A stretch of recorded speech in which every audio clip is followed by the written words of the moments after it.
A Faecal Sludge facility has been commissioned by the State Minister for Relief, Disaster Preparedness and Refugees, Esther Anyakunyi, and representatives from the United Nations High Commission for Refugees and Austrian Government. The Secretary General, Uganda Red Cross Society, Robert Kwesiga, explains why the facility was established. If there is human waste, which we know we generate, as in this case we are talking of refugees, we are talking of host communities, then what is the best way of managing it?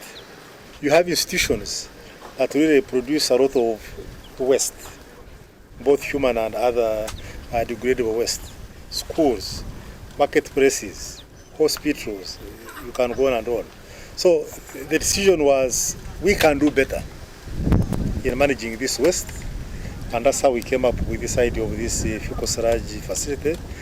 Currently, the facility is generating 6 tons of sludge cakes on monthly basis, out of which other bioproducts like briquettes for cooking, manure for agriculture, among others. According to the coordinator for water, sanitation and hygiene at Uganda Red Cross, Gracious Chagawa, plans are underway to generate biogas as one of the products with the help of Makerere University and other international universities. Yes, with the biogas, it is still under the research stage because we have not installed a biogas unit yet.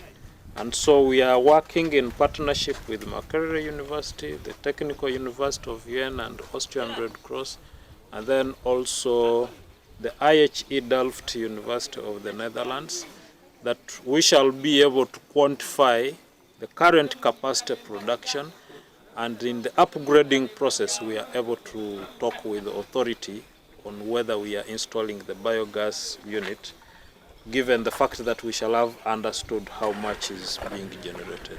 State Minister for Relief, Disaster Preparedness and Refugees, Esther Anyakunyi, says the product is going to help the government of Uganda in environment management. This project, first of all, we know very well that the government of Uganda is getting a lot of pressure on environmental issues, and so when we look at this project here, it is helping us a lot. That it is serving both the refugees and the host community. It is also serving the institutions within the districts of West Nile. So it is something that we must embrace, and I've been trying to talk to my sister here to see how we should be able to have more.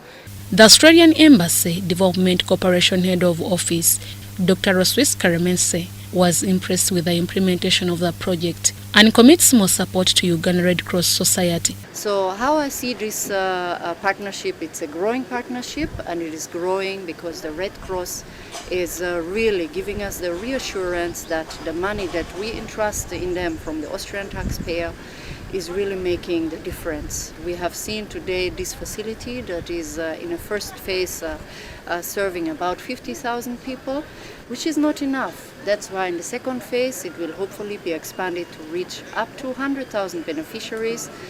The Deputy Representative, United Nations High Commission for Refugees in Uganda, Bajite Ano, says the project has both the economic and environmental successes. And it's also used for fertilizers, which can be used for our crop, and all of that will continue in improving the wealth of the people. And it will also contribute in the sustainability of the project. It is